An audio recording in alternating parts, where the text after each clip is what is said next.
tubahaye ikaze ku muyoboro w'inkorane y'ubukire. Ni umuyoboro ubagezaho inama, impanuro n'inkuru byavana umuntu mu bukene bikamugeza mu bukire busendereye. Muri uyu mwanya twambuka tuva mu mwaka umwe tujya mu wundi, twabateguriye inama nziza zafasha umuntu gutegura neza umwaka mushya mu ntumbero yo kwikungahaza muri wo. Amasomo y'uyu munsi turayasanga mu nkuru y'umusore witwa Jean Pierre. Twebwe turi inkorane. Jean Pierre yavukiye mu cyaro kimwe mu karere ka Karongi, intara y'Iburengerazuba, mu muryango w'abakene. Ni bucura mu bana batandatu, ariko nubwo yari muto yarangwaga no kugira inzozi zagutse. Ababyeyi be bakoraga ubuhinzi bworoheje, bagerageza uko bashoboye kose ngo bamurere neza hamwe n'abavandimwe be, ariko ubukene bukomeza kubibasira. Muri ubwo buzima, kubona ibyo kurya byari ingorabahizi. Buri munsi yakundaga kuba ari kumwe n'ababyeyi be mu murima, kandi nubwo yakundaga kwitabira amasomo ye ku ishuri ribanza rya Karengera, rimwe na rimwe yagombaga gusiba kubera kubura ibikoresho n'amafaranga y'ishuri. Nyamara uyu musore yari umuhanga mu ishuri, agatsinda amasomo cyane. Mu mwaka wa nyuma w'amashuri abanza yabaye uwa mbere mu kizamini cya leta, bituma abona umuryango umwishyurira amashuri yisumbuye. Mu mashuri yisumbuye, Jean Pierre yarangwaga no kwiga cyane no kugira icyerekezo cyo kuzakura umuryango we mu bukene.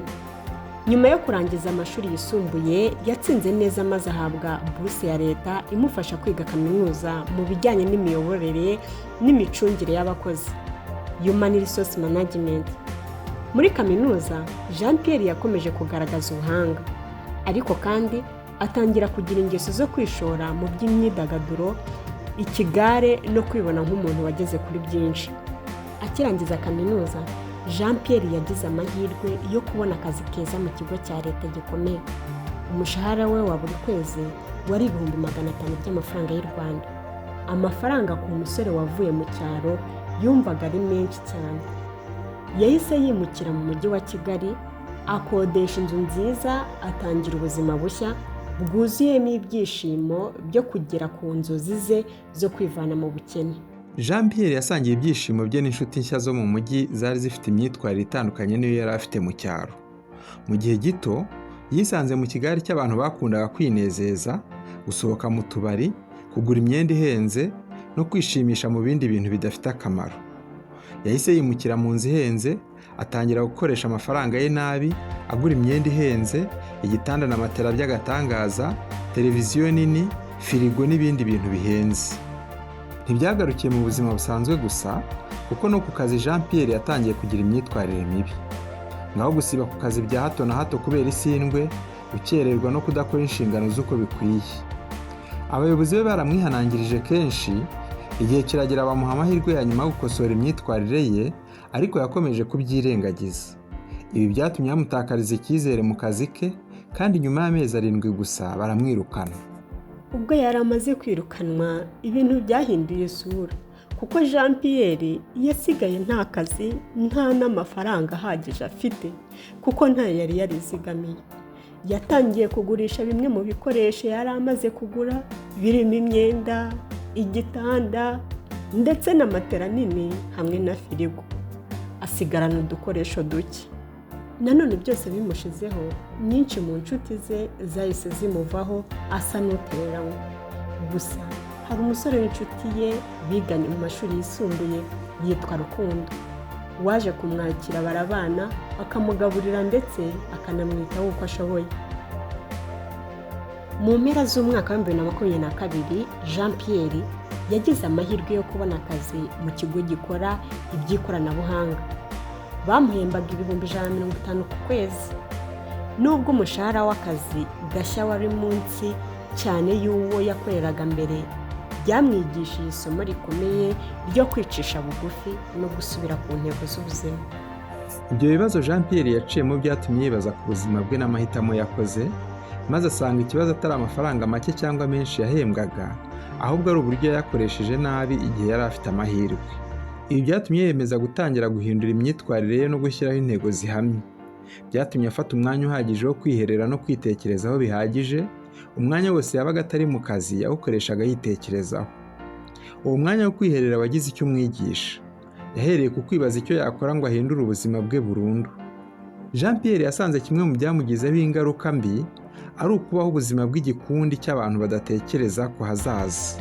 Ibi nibyo byatumye yishora mu businzi bukabije, amadeni menshi hirya no hino, kugura ibihenze cyane birenze ubushobozi bwe n'ibindi. Yiyemeje gusubira inyuma, ashyira agapira hasi maze areba aho yatakarije icyerekezo.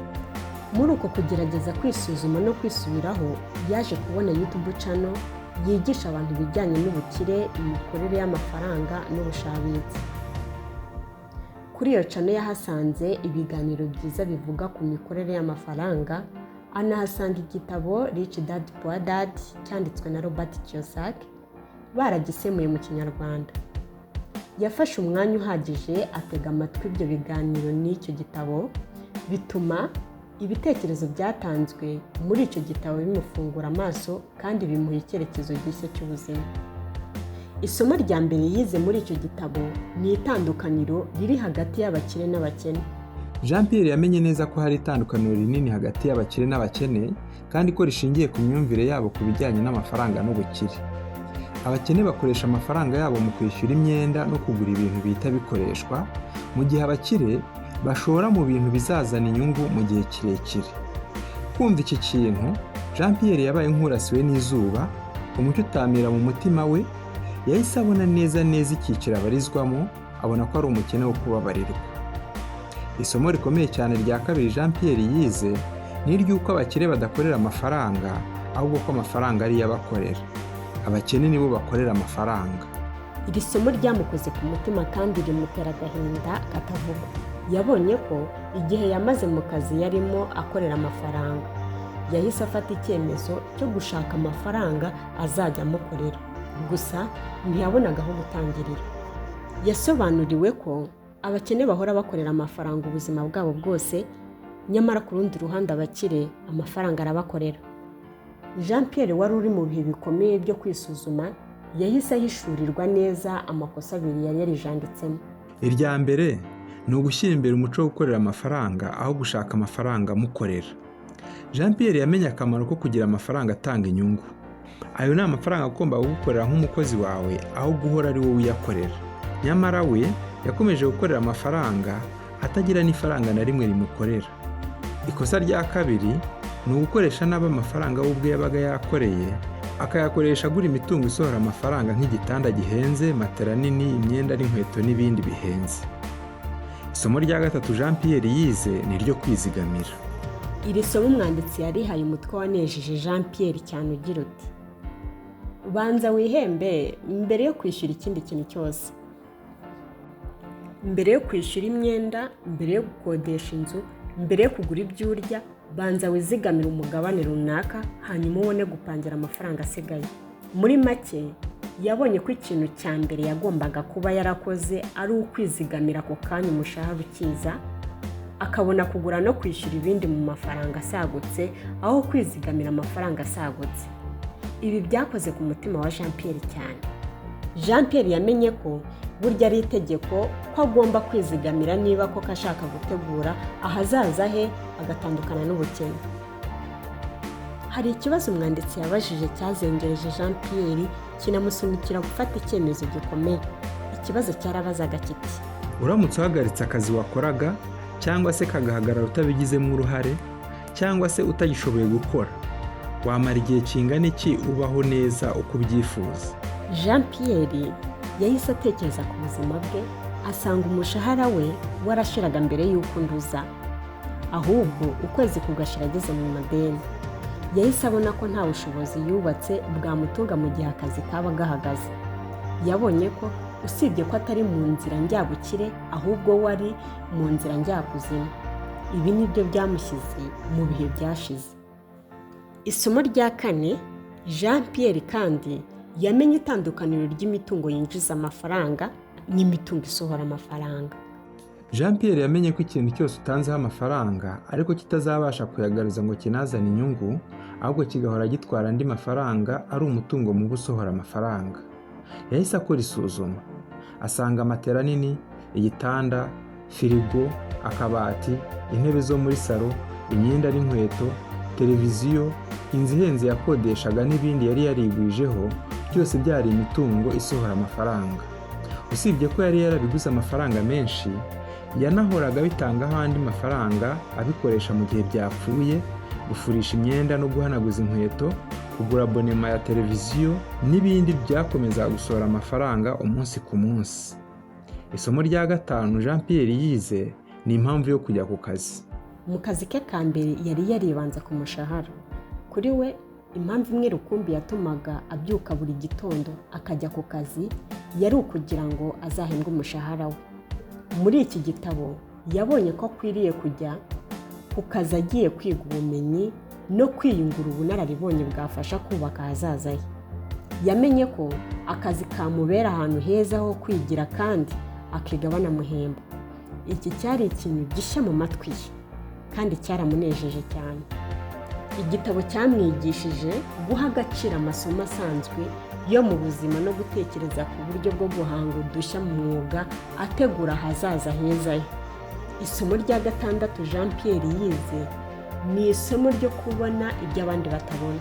Mu gitabo Jean Pierre yumvise inkuru y'abana b'abahungu babiri batangiye bizinesi y'isomero ry'abandi bana bifashishije ibitabo byashaje batoraguye mu iduka rya se. Jean Pierre ibi byamuhaye igitekerezo. Mu kazi gashya yakoraga, abantu bahoraga bajya kugura amazi yo kunywa hirya no hino.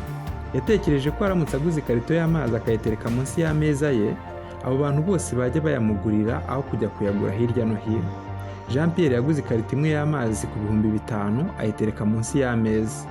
Kuva ubwo abakozi bakoranaga nawe batangiye kujya bamugurira amazi.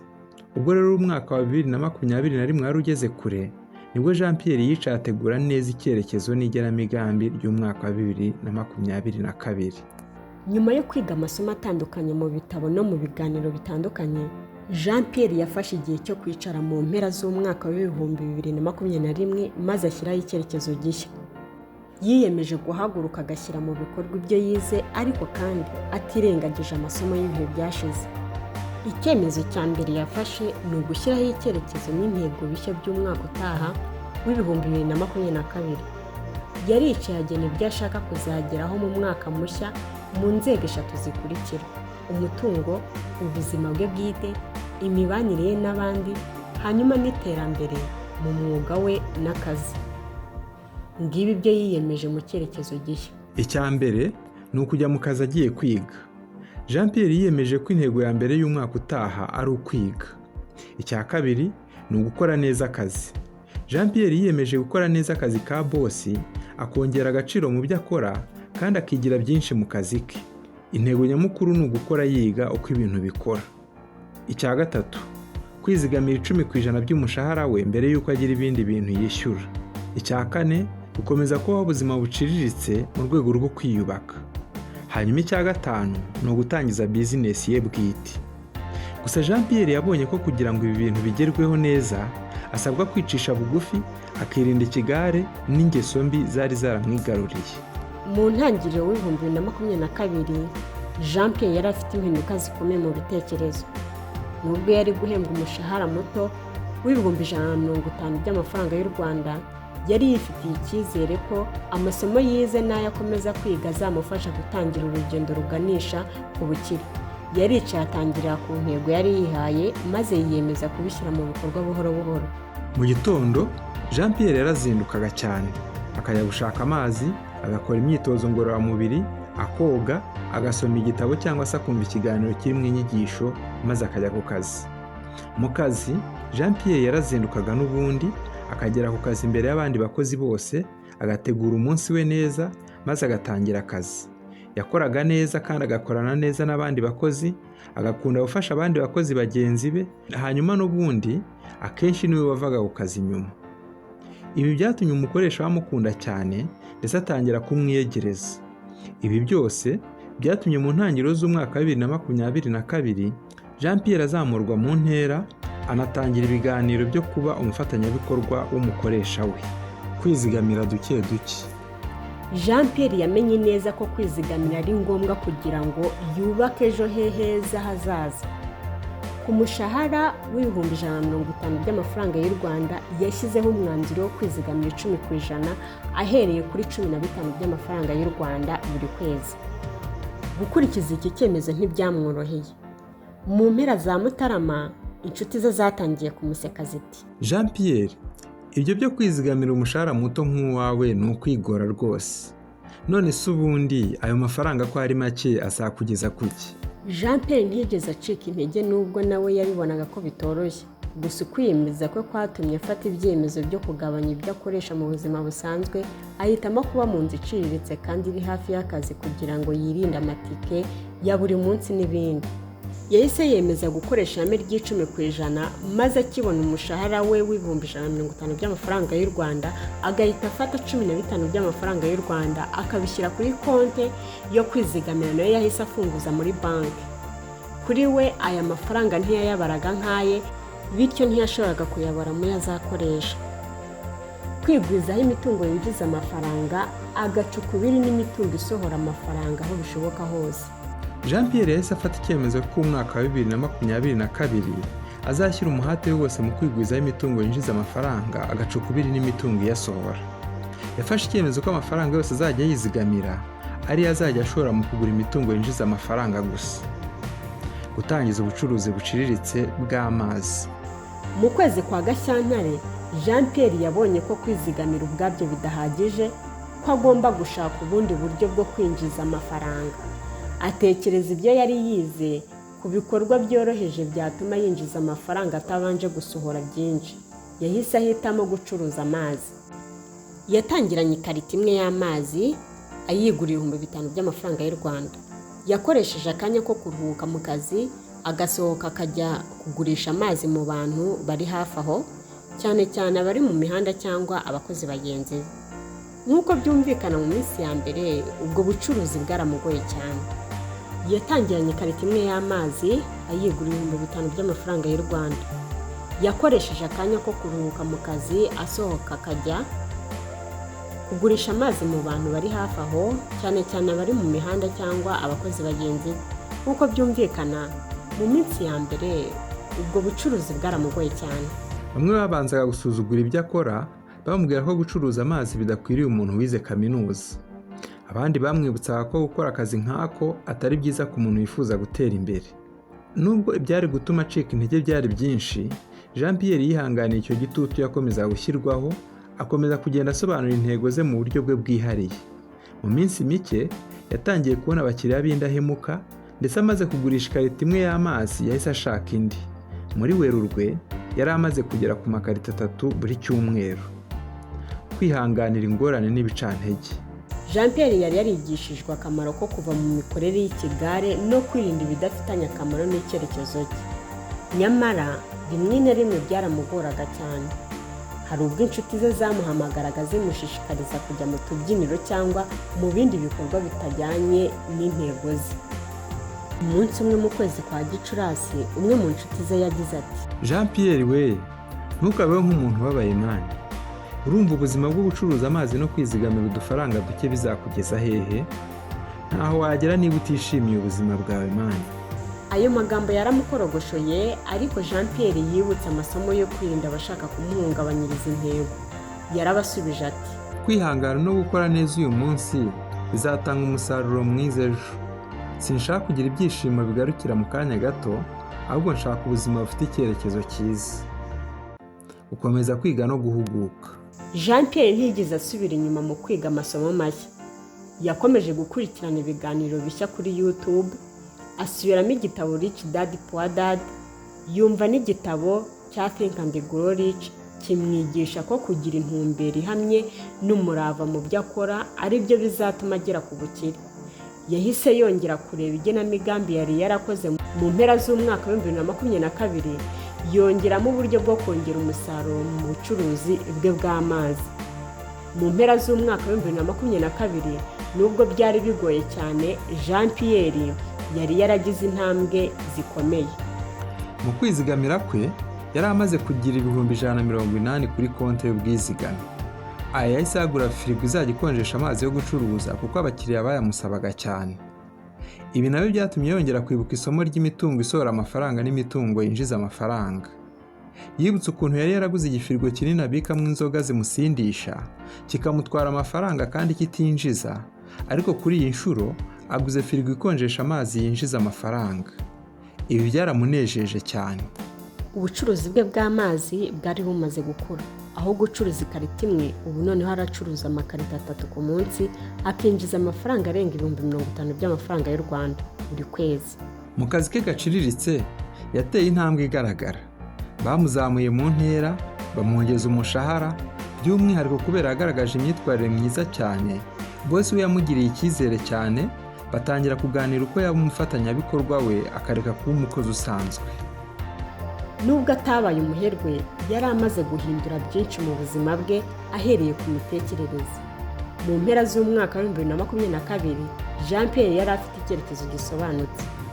Yakomeje kwizigamira, kwiga amasomo mashya no gushakisha amahirwe yatuma agera ku nzozi ze zo kugera ku bukire buhamye kandi bwubaka ejo hazaza heza. Uwo mwaka warangiye afite icyerekezo kigaragara cyo kuba umufatanyabikorwa wa boss we, kwagura ubucuruzi bw'amazi, ashyiraho umukozi uzajya ubimukorera, akanagura firigo nshya nini n'ibindi. Jean Pierre yatsinze ibigeragezo byinshi birimo guhangana n'abamusuzuguraga, ubushobozi buke bwo gucuruza no kwirinda kugwa mu ngeso mbi. Mu gihe cy'umwaka umwe gusa yagaragaje ko kwihangana, gufata imyanzuro ihamye, kugira intego bihamye bishobora guhindura ubuzima. Ngizi inama 10 z'ingenzi mu gusoza umwaka no gutangira undi mwaka mushya. Reba aho wageze n'aho ushaka kugera. Tekereza ku byo wagezeho mu mwaka urangiye kandi ukora igenamigambi ryuzuye rigufasha gutangira neza undi mwaka. Shyiraho intego zisobanutse kandi zishoboka. Ntugashyire intego zidashoboka. Intego nto zishobora kuganisha ku ntego nini mu gihe zishyizwe mu bikorwa neza. Tangirira ku byo ufite nonaha. Ntukagire ubwoba bwo gutangirira ku bintu byoroheje. Buri rugendo rutangirana n'intambwe ntoya. Shaka amasomo mashya kandi wiyungura ubumenyi. Nibura buri munsi, shyiraho gahunda yo kwiga ikintu gishya kijyanye n'icyerekezo cyawe. Gendera kuri ingeso mbi. Shyiraho gahunda yo gukuraho ibikubangamira mu kugera ku ntego zawe kandi wirinde gusesagura. Kwizigamira bijye mu byihutirwa. Komeza umuco wo kwizigamira nubwo amafaranga yaba make. Ibi bizaguha icyizere cyo kugira umutekano mu by'ubutunzi mu bihe biri imbere.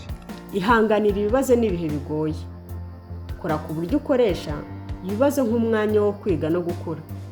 Ntugacike intege igihe ibintu bitagenda uko wifuje. Koresha neza igihe cyawe. Reba uburyo ugabanya iminsi ikoreshwa nabi.